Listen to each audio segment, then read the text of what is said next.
And we have very full attendance. All right, so let's get started. I have like 1:02 on my clock. Welcome everyone to EvoNexus Incubator. I am Margaret King. I work for Franklin Templeton, heading up partnership for our firm. I will be your facilitator and moderator today. And on the panel today, we have 4 very experienced senior executives joining us to discuss the current environment that we're currently operating in. On the phone, we have Rory Moore. Rory, if you want to just do a quick intro, I think everybody knows you, but if you can just do a quick 30-second intro. Okay, Rory Moore, the CEO and co-founder of EvoNexus, but more importantly for this call is that in the about 40 years in the sector of entrepreneur startups, the experience that I've gained through many, many cycles, going back to the 1987 crash, the oil embargo. I know I'm really dating myself, but all the different cycles we went through with industry as it involved tech, I've been through those, and I think I can provide everybody some great insight as to how to survive. I've been in your shoes as an entrepreneur raising capital, and I'm also an angel investor. Thank you, Rory. Then we also have Marco Thompson joining us. He's angel investor and also co-founder and a serial entrepreneur. Marco, I want to pass it to you for a quick intro. Hi, Marco Thompson. I'm going to speak from behind Rory here in a minute. I'll stand up when I actually have a speaking role. Later on, when I have a couple minutes in front of the camera, Rory and I will switch positions. But for now, I'm a serial entrepreneur, angel investor, small venture investor, and a longtime staff member here at EvoNexus. Thank you, Marco. And then I'll pass it over to Joe Barrio. He's a CTO of Franklin Templeton. Joe, would you like to introduce yourself? Yeah, thank you, Margaret. So I know I've met a good number of you in various interactions in various forms. So thanks for attending today. I'm in the process of transitioning my role from Chief Technology Officer over to Chief Transformation Officer, leveraging technology to drive that transformation along with managing the enterprise risk across Franklin Templeton Investments. So look forward to participating on the panel today and answering any questions that you may have as we all journey through this difficult time. Thank you, Joe. And then lastly, we have Nagaraj Kash joining us from Microsoft M12. Nagaraj, would you like to introduce yourself? Nagaraj has not yet joined. He should be joining in about 5 minutes. No problem. So we will wait for Nagaraj to join in 5 minutes, and we can get started with just some meeting protocols. So for everyone, yes, Joe? This is Rory. Mm-hmm. Let me introduce Nagaraj so he can get started when he calls in. Sure. Nagaraj is the former head of Qualcomm Ventures worldwide, many years investing at Qualcomm, and currently the global head of ventures at Microsoft M12. He's also a volunteer at EvoNexus, providing office hours on his own time to our startups. He lives in San Diego, and he's very passionate about the emerging startup economy, and he'll provide some insight from the aspect of a corporate venture fund, but he also has great insight into the traditional venture capital world going forward in current times.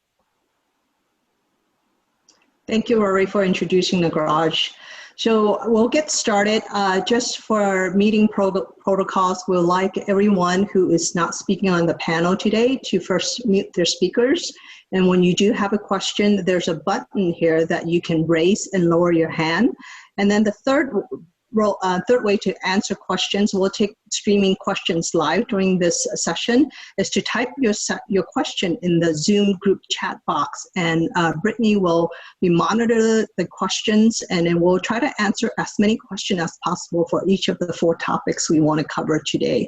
Now, if we don't get through all the topics today, we are aggregating the questions and getting back to each member who's attending today. So thank you for your consideration for us to get through the agenda today, as well as to make sure that we get everyone's questions and concerns addressed. So we'll get started. And I know that the coronavirus pandemic has, reshaped the way we work, and it's unimaginable even a few weeks ago how we were operating compared to today. So, while the regulators and corporate firms are very much focused on operational resilience in this turmoil, there is a huge impact to how startups are operating, as well as money out there available to them from angel investors and venture firms.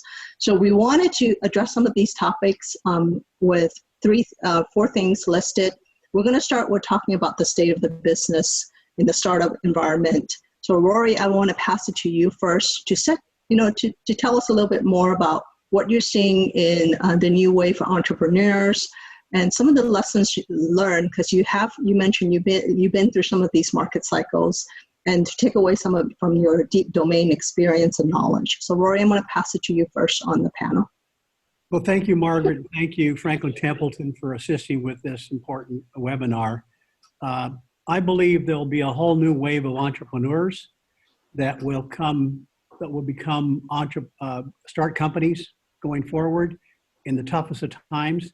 The tool we're on right now, the tool we're using right now is Zoom. And that was started by a fellow that worked at Cisco on the Cisco WebEx platform. And he began his idea of a better product with Zoom in 2009.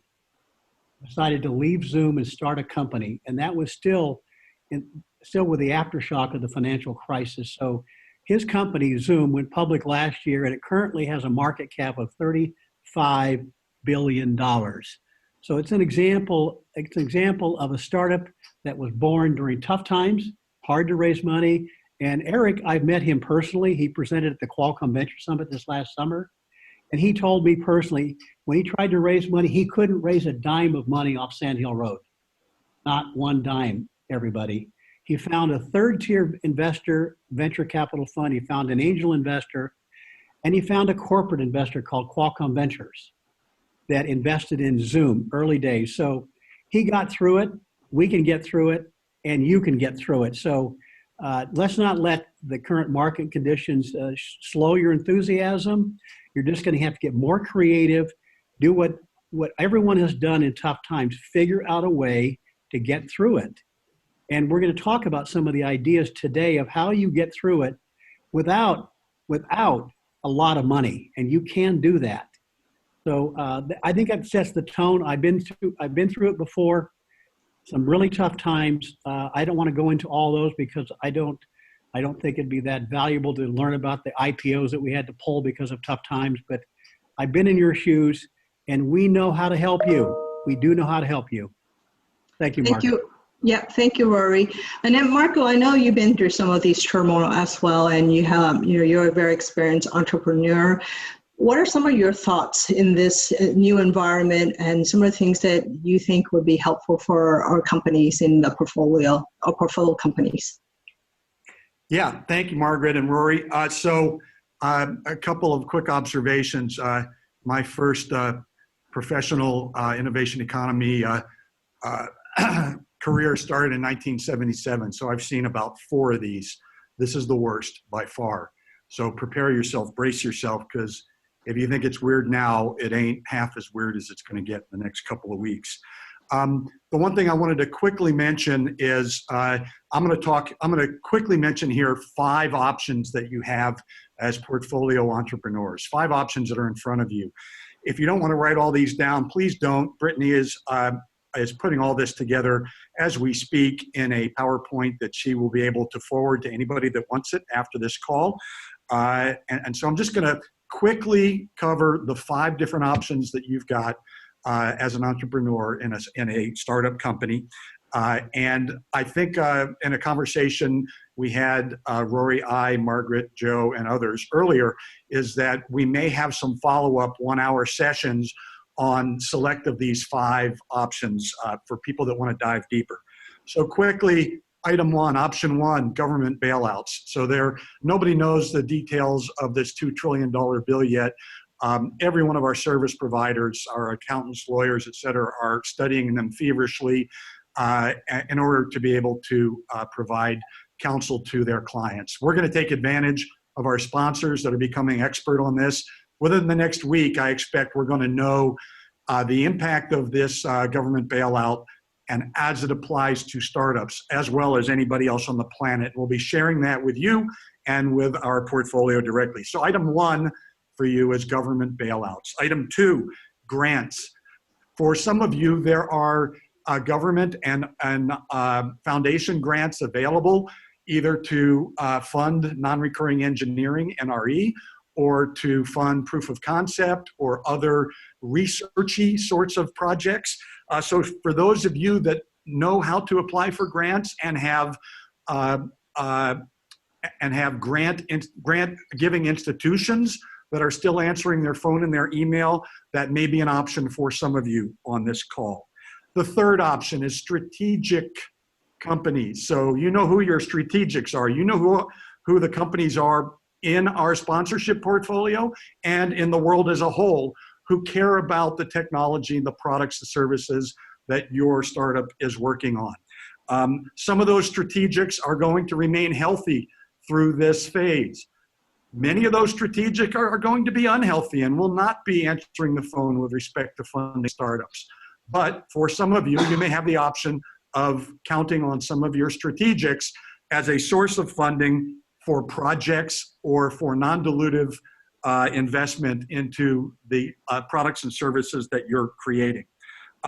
The next segment, item 4, I'm going to call bootstrap.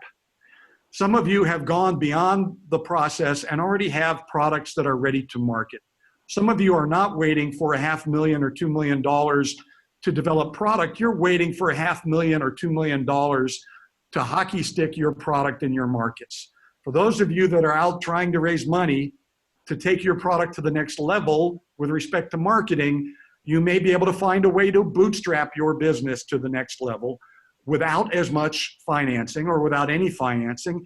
It just means slow growth. It means staying alive with a minimal head count, growing slowly instead of hockey stick growth. You grow within your means to finance. And item 5, and sadly this may be the item that several or a significant portion of our portfolio are forced to.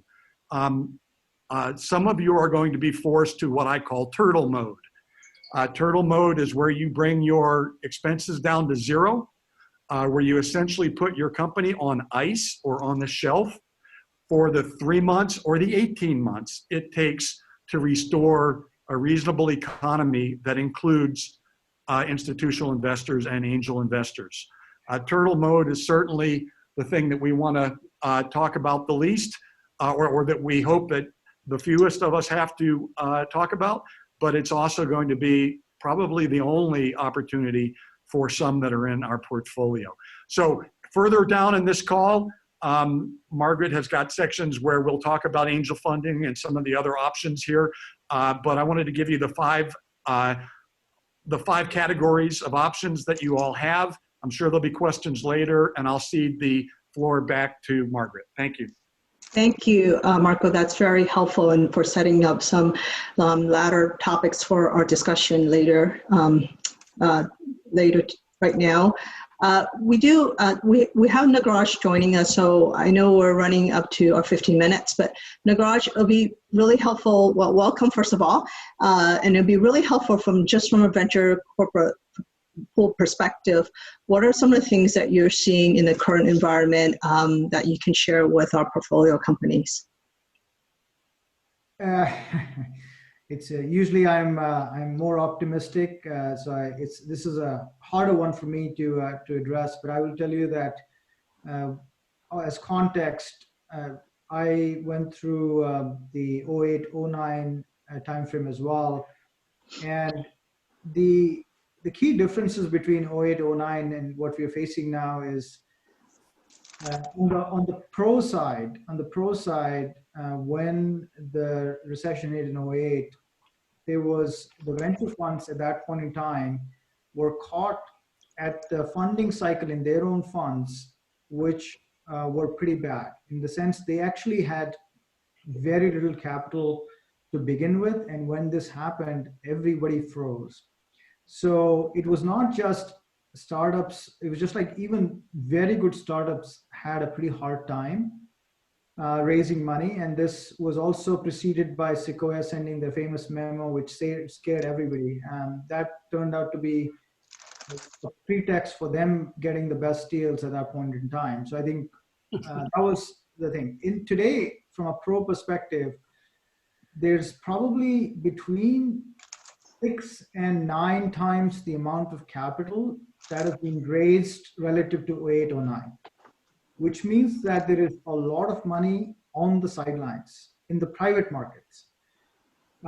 This is very important because unlike the last recession, it is not like the VCs don't have the money. They actually have the money. And when LPs give VCs the money, they are not asking them to go put them in the bank. They're not looking for CD or savings rate returns. They actually want them to get outsized returns from that asset class. So the freeze over what we saw in 0809 should not happen. That's the positive. The con, obviously, the difference is there is a human toll, like a real human toll with this one that did not have with the recession. People lost their houses and all that, but it was more of a economic event versus now we are facing both an economic and a human event, which means that VCs are frozen right now for a different reason. They're not really frozen because they don't have the money. Actually, just there's a lot of, I would say, personal anxiety that's being injected into the funding process. And we have seen a similar freeze right now, but I think this will be temporary. I don't see this will be more, it shouldn't be like the 0809. Thank you, Nagaraj. So sounds like there is a little bit of silver lining given the current event. There is some money sitting on the sideline for portfolio companies to tap into. So I know we're running a little bit over, but I'm going to turn it to Joe to wrap up. I know this is in many prongs taken a huge impact in the financial sector. So Joe, from your experience, you've been through some of these market cycles. Would you give us our company some guidance in this area? Sure, and I'll kind of make it a build effect on the previous speakers. I've been in financial services for over 30 plus years, so I've seen a lot of ups and downs and navigation through difficult times. And it's clearly a time that we all need to be really creative in the process. And I'm not just trying to throw those words out. Kind of building on Nagaraj's last point, we do see on the financial services side, people even pulling money out of long-term investing, moving it on the sidelines, moving it into cash because they fear in a time like this. But on the flip side of it, going back to Nagaraj's last point, on the private equity side, there's a significant amount of cash to be invested. And there's going to be ways to connect to that. And I think we need to talk about how to navigate that. With that being said, everyone's going to be rushing towards that. So therefore, it's going to be hard, especially when you're out pitching and connecting with different private equities and different investors from that perspective. So that landscape's going to get really crowded from that perspective overall. Obviously, right now, liquidity is a big issue around the globe. It's very interesting day by day, just looking at liquidity and different types of things that people are continually assessing on a regular basis. And it's very dynamic right now. And we're far from through this. So it's going to be a while that we kind of continue to navigate it. But it's very interesting. I do think, going back to some points that Rory opened up with, it's times like this that drive transformation and change. The financial services sector was already going through major transformation over the last several years, specifically even in the asset management business, which we're in. And I think this is just going to accelerate that moving forward. But as a result of that, we are very still focused on leveraging fintechs to be those assembly of building products or building blocks of the future, and we're excited about that. So we'll continue to not just work with each one of you, but also other firms moving forward as part of those building blocks of the future. Thank you, Joe. So we are, running a little bit over, and I want to move on to our next topic. But our next topic is also very relevant to some of the questions we're getting in right now through our live stream questions.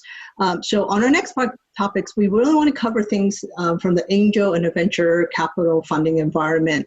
And with that, I know, Marco, you talked about there's 5 options.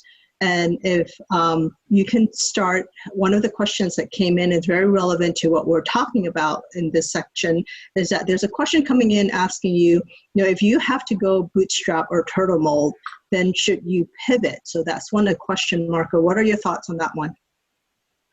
Okay.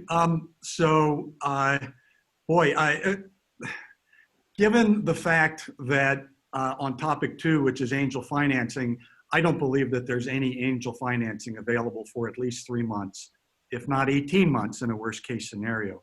But given the fact that I personally believe that there is limited option for any of our portfolio or future portfolio to raise angel financing, and then you look as a founder at the list of 5 options that you have, if you have a way to, instead of raising $1 million to build the perfect product for the world, if you have a way to use the resources that you have and release a product that's maybe more targeted to a specific use case, that you don't have to do another $500,000 of engineering to get to that product, boy, that would be a great idea. It would be a great idea to find some way to have a product or service that's ready for a customer profile that you believe is going to be buying products like yours in the next 3 months.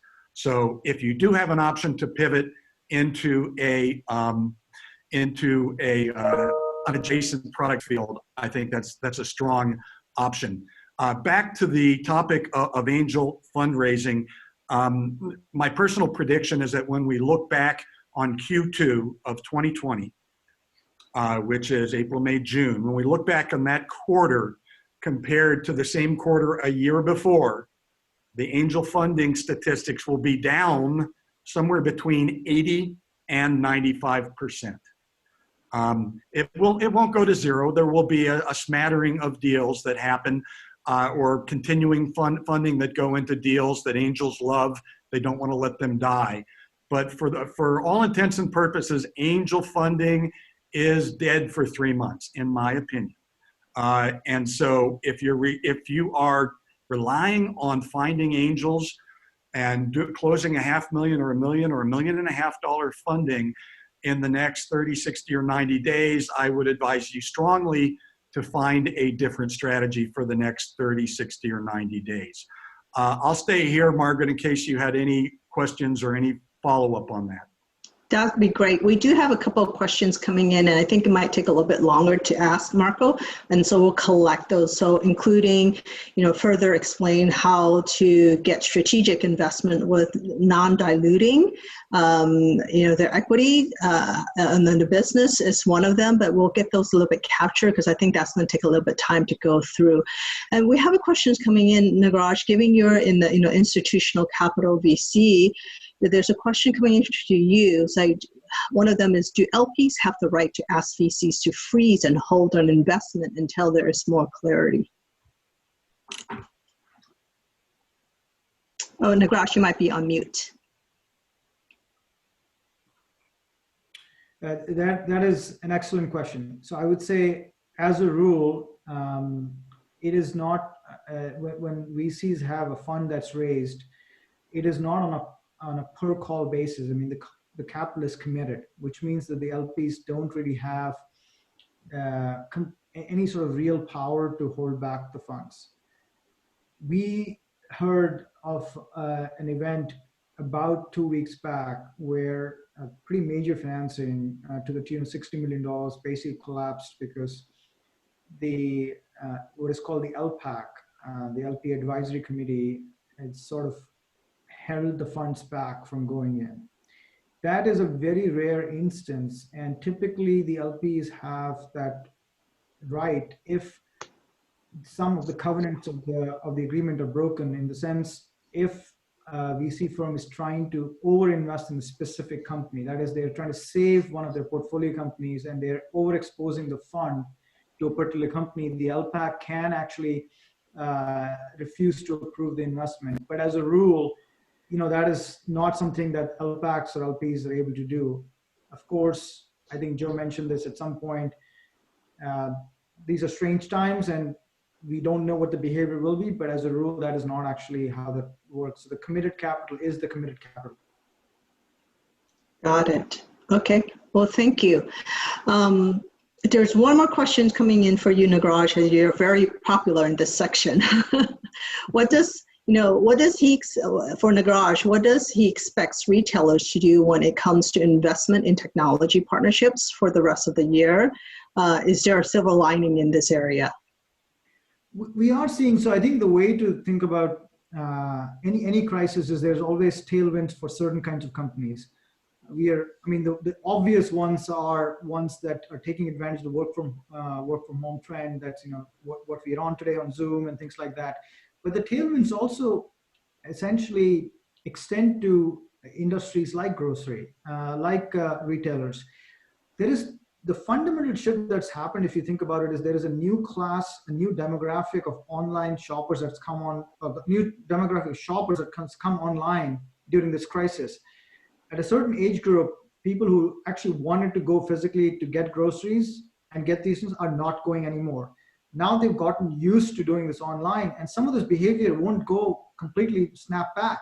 So we are seeing companies in our portfolio where retailers, in fact, are coming to them and saying, we want more logistics help. We want more supply chain optimization help. So the work from home trend is actually having a trickle-on effect in the retail sector. Now, every retailer is different. If it is a discretionary versus a non-discretionary spend, that's how you want to think, essential or non-essential. People are not going ahead and buying TVs right now. So that's not where the demand is coming from. But for staples, for groceries, there is companies in our portfolio that are getting calls from Kroger, which is they're trying to get acceleration in some of the technology decisions. So that's happening. But again, you have to be very careful in sort of making an extrapolation that every retailer is going to make that. If it's a non-essential item, those folks are getting hammered right now. Got it. Thank you, Nagraj, for that. Margaret? Yes, Rory. I want to add just one thing that Marco said on the angel money. Angel money is always available from angels that truly believe in the startup, even in the toughest of times. Angels that that understand your value proposition will find a way to help you. And I've been through this before over and over again. The angels that you don't know, the extended angels, I agree with Marco, they're probably gone, but your local, your tight angel network that they can help you. So reach out to them. Thank you, Rory. We right on point with this one question coming in. This might be one for Marco. There's a question coming in asking that we have pivoted from angel groups to seed stage funds to raise additional capital and have some early successes. What advice do you have to engage and close with seed stage VCs during this pandemic? Yeah, sadly, I think that the institutional investors are going to sit on the sidelines, even though they have the tremendous capital hoard that Nagraj mentioned. I think last time I looked, it was something in the neighborhood of $300 billion is sitting on the sidelines, something in that $200 to $300 billion. And it's a huge war chest that they could deploy. But the reality is that they're going to look for a sign of a stable world and a stable economy to work back into before they make their investments.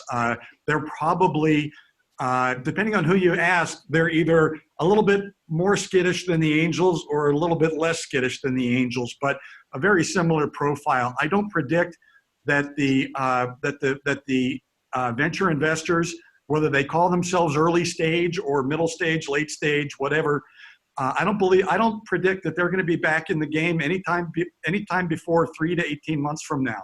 And what'll drive that is when the virus in the U.S. looks like the virus in China or some of the other countries that have put an effective damper on it. We're not anywhere near that point today. In fact, we're going the opposite direction. So I don't see, and I invite Nagraj to comment here too. I don't see any of the institutional investors being online in any significant way for the next 3 months for sure. And if they do make any investments, it will most likely be to protect money they've already invested. I'm going to invite Nagraj and maybe Joe to comment on that because they know this business better than I do. Yeah, I mean, it's hard to say if I know the business better, but let me tell you the signals we're seeing. There is absolutely truth that folks are saying, look, if I wait 3 months, and the asset that I bid on today will be cheaper, there'll be less uncertainty, or at least more clarity. So that's absolutely the case. There's a lot of investors that are going to be waiting on the sidelines, even if they have money. The one caveat here, and this is sort of, I don't think it'll be very good solace to the group here, is the one class of companies that even we are investing in, and actually a lot of our fellow VCs are going to invest in, is this. Once I think the dust clears, but also even now we just did a term sheet 2 days back after everything was going on, and that is sort of the Series A, and I'll tell you why. Angel is hard. I think you've already been told why and all that. I'm not going to repeat that. But in the Series A, if you've got product market fit, and I would have invested in a Series A, let's say the same Series A metrics I've invested 3 months back, the reason I'm going to invest today is this. A, that asset is like, B, the exit and the holding period is 5 to 7 years.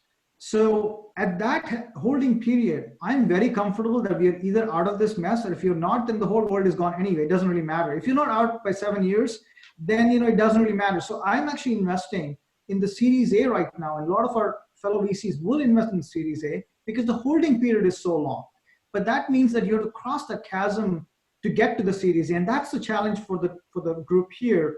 Is if you're able to cross the chasm and get the right metrics to Series A, whether it's now or in 3 months, that will open up, in fact. So that's actually because look, I'm not looking for my Series A company to go from 1 to 10 in 12 months. I'm not.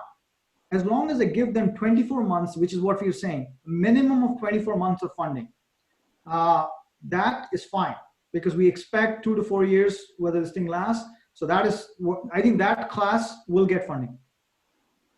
Thank you, Niraj.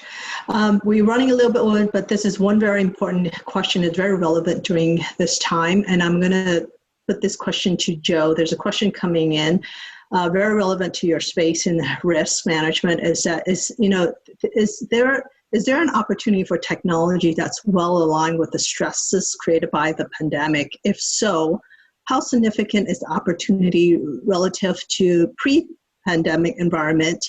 Will businesses be better off? So very loaded question. There's 3 questions in one.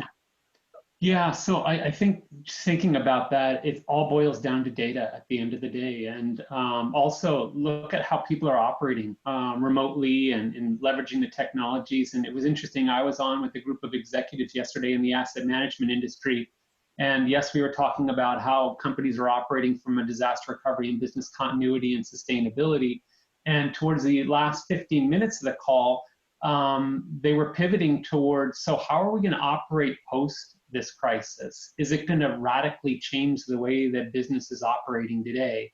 And it was very interesting to see the views across senior executives across a various number of large financial services firms talking about how this is going to drive radical change, where labor is sourced, how we're going to work and operate, corporate real estate, whether people really need some of these facilities that they've made significant investments in, and whether we could tap into talent that we weren't able to get to before, how much more productive people actually are in some cases. Not all roles, obviously, but if there's going to be major drives in transformation change. But getting back to the core point of your question, I do also see that this is a time where data is more important than ever, and how companies are going to leverage data in a very different way. So for all those startup companies that are working on data science efforts and tools and approaches to leverage data very differently that accelerate transformation and change, data is the underlying element of any form of change, and good data, not just good sources of data, insights into information, being able to leverage it in a very different way. And Nagraj, I think, even referenced some things from a transformation and change perspective. Also to offset upcoming risks too. What are the patterns that you're starting to see? I mean, look at just the data alone on the coronavirus and the way that people are analyzing that information, and how it could be putting us in a much better position to actually not just navigate through this, but to actually come out ahead on the other side of it. Thank you, Joe. Yes, that is a very component, or we're all getting inundated these days with news and data. So it's very relevant to have some of these facts versus noise in the in the current environment. So thank you. We're going to move on to our next topic, which is really more from an operating model. There is some unique challenges with this global health and economic crisis. And we're cognizant cash flow is a big topic, burn rate's a big topic. We talked about revisiting business plan, and then we also mentioned some best practices and tools that are available in the current environment. So relevant to this, and the first one is cash flows and burn rates. Rory, some things that you share with experience, how should company be managing their cash flow, their burn rates, and some things they should be looking out for? Okay, I'm going to start with the team itself. It's really critical that the core team stay in place during challenging times. And how do you keep a core team in place when you're out of cash, you're low on cash? You keep them together by by having them understand the mission, but also being very, very fair with options. That's all you can do at a point in time with your early team. Is the founders can look at their team and say, listen, we are going to increase your options. Now, it may look like wallpaper to their respective spouses, but it means a lot for them to know that you're doing something that increases their ownership at the time when you most need them. So please look at your stock option plans and take care of your core team. They'll keep you in the game. As far as burn rate and cash flows, look for ways to leverage that. Leverage things, partnerships with Amazon and Microsoft and tools from Synopsys, all the things that you can get from corporate sponsors from either EvoNexus or on your own. They're available. Those vendors want you to stay in business. They really do. So reach out to them, even if they're not on the list of EvoNexus. Reach out to vendors that we may not even know about. They want you to stay in business. NRE. We survived at Peregrine on NRE for many, many years. NRE, NRE is non-dilutive. It's also strategic. It keeps you tied with the large companies. We did this with Intel. We did this with Xilinx. And it was in the millions of dollars. And these are $1990, which is a lot of money. So leverage NRE. Watch your burn rate. Get the burn rate down so where it's minimal so that you can survive through this summer. Marco believes this next 6 months is absolutely the chasm. I believe that as well. So get across this chasm. And as Nagraj says, get to that A round. If you can get to an A round, you're getting to an A round that'll tee you up in 24 months, really when things really turn around. So watch your burn rate. Anything that's non-essential, kill it. Anything that's not a must-have, kill it. Nice to have and must have. Always apply that rule. Nice to have, must have. Thank you. Thank you. Thank you, Rory. There is a one simple question. People are asking about, actually someone just answered it online as well. So this is very helpful. So we'll move it to Marco. Marco, you talked about there's 5 options currently, and some of them would involve revisiting the business plan. Can you go a little bit deeper on some of the options during this section of our topic? And there are some relevant questions that are coming in that's applicable. So I'll let you start first, and then I'm going to ask you this one question. Okay, well, so let's see. Let's choose one of these to go into. I'm not going to go into the government subsidy stuff. I think we're all going to get much more educated on that over the next week. Hopefully that will resolve itself. Rory just talked a little bit about the non-recurring engineering option within the strategic partnerships. To add a little bit of meat to the bone there, companies are often looking for a way to help a startup get a product to market. It could be a product that's complementary to their own product line. It could be a product which is a required piece to their product line. In other words, a new product they have may not exist in the marketplace without your product to be part of a complementary solution. Companies, in some cases, are willing to pay non-recurring engineering or other sorts of upfront fees to get you there. I've seen deals negotiated where companies, strategics offer royalty, for instance, future royalties. So instead of paying you $2 million 2 years from now, I'm going to pay you $1 million this year as an upfront payment on those royalties at a 50% discount, knowing how that's going to impact my business in the future. So it kind of depends on how your product and your strategic partner may be complementary or fit together in some fashion. It depends on their channel, whether or not their channel is direct to their customers or whether they have middlemen in their channel. But I've seen these sorts of deals that could be structured either as advance on royalties or proof of concept payments or non-recurring engineering payments. In some cases, I've seen them structured as loans as opposed to investments or payments for specific deliverables. So, put your thinking cap on. Look for creative solutions for what might be going through the minds of your customer. If your customer is a strategic, or if you have a potential customer that's a strategic, what problem are they trying to solve that you can help them solve that would give them an advantage in their marketplace with their customer? I'll take a breath now and let you take over, Margaret. Thank you, Marco. Thank you. Yeah, there is quite a bit of questions coming through our chat box about the stimulus package, but I believe also we need a little bit more details to get back to the group, and then we're actively collecting these questions as well.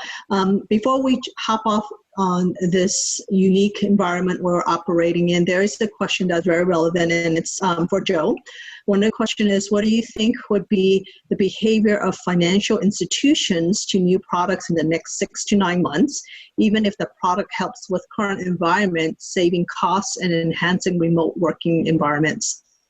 I think it's going to be an accelerator, and there's so much opportunity there from a challenge and an opportunity there.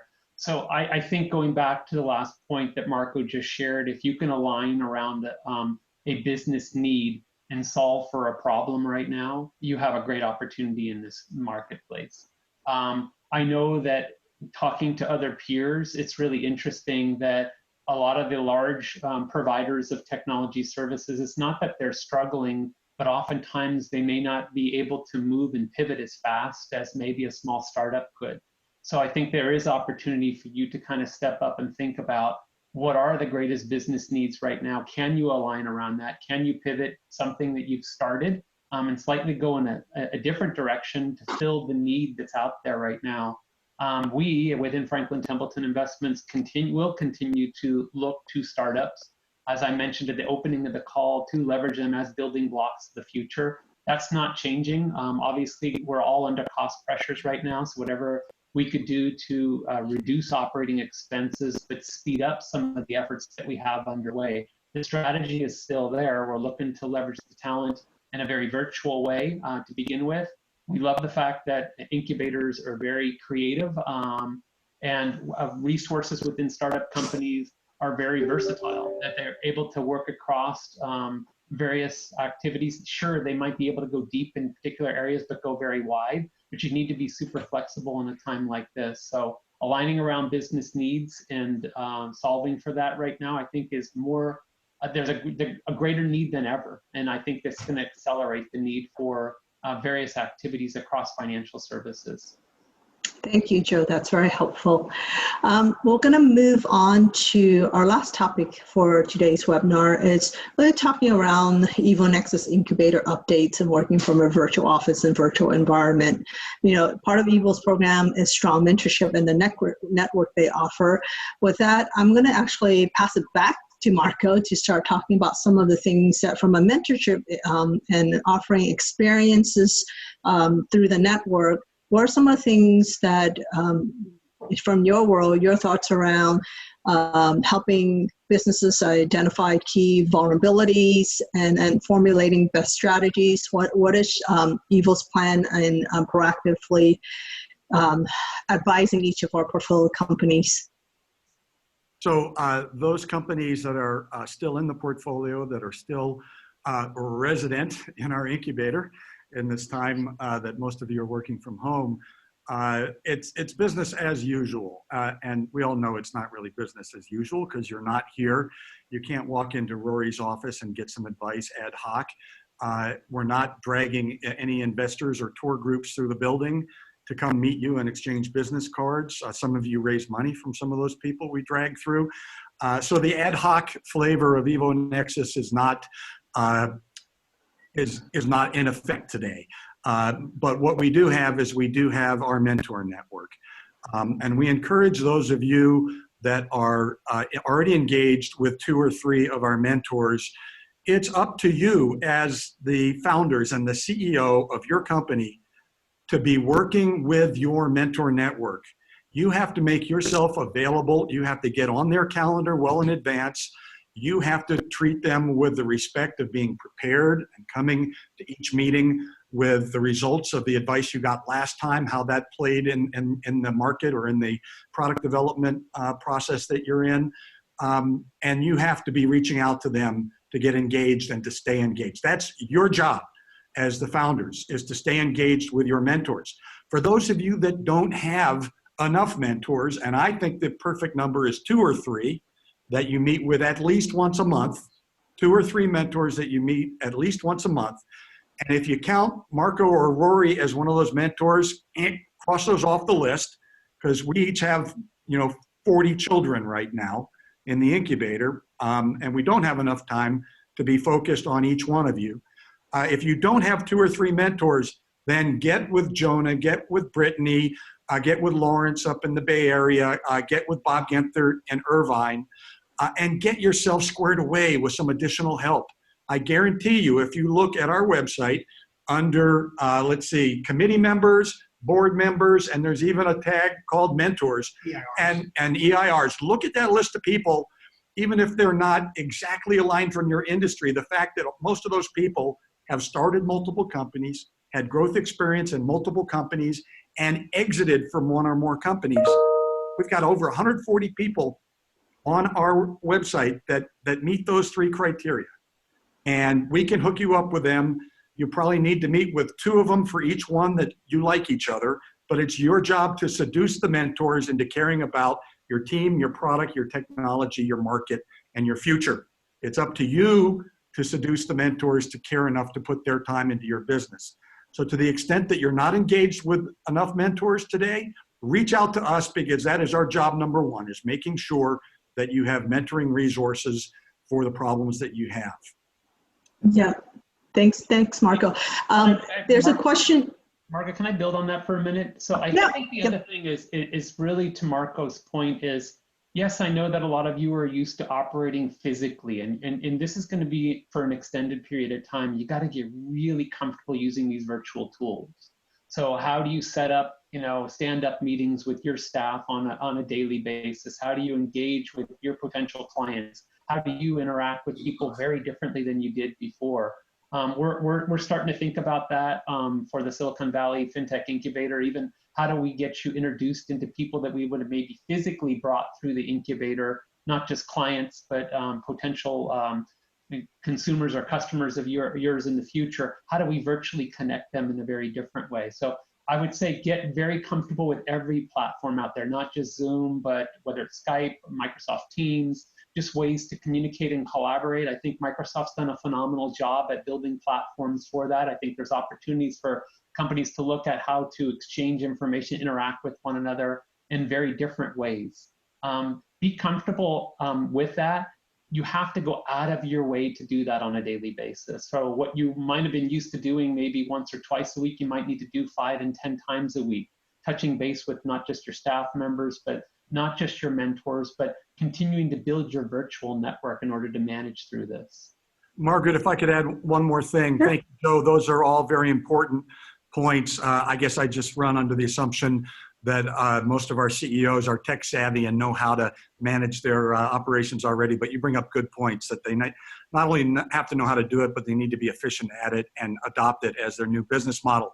I'd like to ask Nagraj, who's now had an opportunity as a mentor to meet 10 or 12 of our startups, to spend a minute just talking about the type of counseling that he's done over the last 2 or 3 months with the companies that he's met, and what he thinks he might be seeing in terms of the type of triage conversations that he might be having moving forward. Well, I guess the only thing I would say is we have been working in this fashion since March 4th. That was my last step outside the house.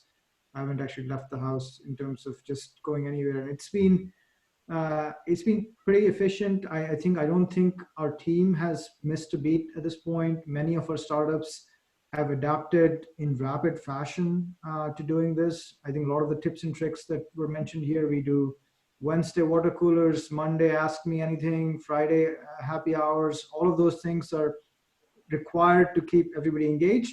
I mean, in terms of what I'm giving mentorship on is, we have board calls almost on a 2-week basis now for all our companies. And what we are telling them is, don't make rash decisions right now. Come up with 2 to 3 scenarios. Don't actually even do any kinds of layoffs, because essentially, if you think of the space we operate in terms of enterprise software, salespeople are very hard to not only hire, then bring up, and they by the time they get productive, it's 6 months plus. You let go of good salespeople, that's actually not a great way to go about it. So we are getting people to assess, be ready to make the calls, but actually not making the calls right now. So it's almost every 2 weeks we're having board calls to figure out how the situation has changed. Some companies are seeing tailwinds, some are seeing headwinds, some are seeing a mix of both. It's very different. There is really no one size fits all. So be careful when somebody tells you got to lay off half your team. Be thoughtful about that. These are people, if you've hired, you've taken pains to qualify them, you've taken pains to train them and mentor them. This is not the time to just sort of do decisions where you just sort of say that the world is coming to an end and let's just get rid of everybody. So there is also no agreement today in the venture world whether it's going to be a V-shaped or U-shaped recovery. And so those are all things hopefully we'll get some more clarity on in the next, again, people keep saying 2, 3, 4, 5 weeks. But if there is an ability to cut salaries on the management team, obviously all the discretionary expenses are pretty much gone. Nobody's traveling, so that already helps. Just being able to conserve cash through actions that don't involve cutting your team, if we can sort of exhaust those and see where the clarity is on the market, that's sort of what I would advise. Now in 30 days, if we hold this again, I can give an update on what the companies are doing after the 30 days have been passed and after the reviews are done. But for now, we are absolutely telling our companies not to take any action that is permanent and that cannot be reversed. Thank you, Nagraj. Those are very, very valuable advice you're sharing with the team. And I think even having video when we're on these calls is even more immersive. So it's positive to see, some of us are dialing and sharing on video. One quick thing on that is a requirement for our team. There is nobody in the team that is not on video when we're having a business discussion. Water coolers and happy hours are different, but when you have a business, it is video mandatory on, unless there is a mitigating circumstance. I mean, we've got parents in the group with young kids. Those are all things. But by the way, there's so many cases where we have business meetings with kids in tow. We have dogs running around. Everybody is very understanding of what the situation is for everybody is going to be different. I have older kids, so I don't have a problem. They don't want to see me anyway. But there's lots of other places where you don't have the situation. So you have to, but having video on makes you feel connected. It is incredibly important. Yeah, I completely agree to Nagraj's point, and we had the same philosophy within our company. And I always say, look, when you went into a conference room, you wouldn't come in with a bag on top of your head. So don't go into a call and not be video ready. So be video ready, be ready to immerse and engage so you can have a collaborative conversation with that individual. So much is lost when it's just audio. Thank you. So I know we're running close to our 2 p.m. cutoff, and I do want to pass it to Rory to talk a little bit about in the current environment, some of the things that Evo is using in terms of communications and check-ins and virtual introduction, Rory and I had brainstormed a few ideas. So Rory, I want to pass it to you to at least give a preview to the group what's coming up next. Well, this is a shameless pitch for Microsoft Team. So sorry, Nagraj. We're looking at tools, really tools that'll scale with this period we're in right now, as we manage many, many companies virtually.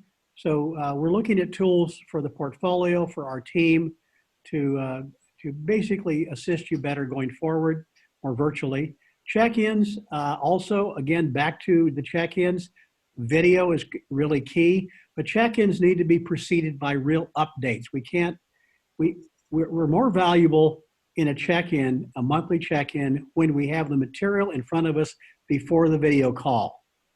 That way we can focus on your needs, focus on the elements that you're having difficulties with. So check-ins need to be more efficient, and that means better prepared. So I think we've talked a lot about communications already, a lot of good information from Nagraj and Joe and Marco, and we're about running out of time. So again, we're here for you. I'm committed, my team is committed, and EvoNexus is also cutting burn rate. We've reduced compensation, not for our rank and file staff, but myself, Marco, and others. We've reduced our compensation here significantly, and we're here for you. Thank you, Margaret. Thank you, Rory. And then this won't be the last of our webinar. We have a couple other ones coming up, and we'll be sharing it across all 3 locations. And we'll also invite other strategic partnerships to come and talk about the experience, and then having some introductions for our portfolio company. I'd like to just personally thank the panelists today for jumping on this call quite quickly.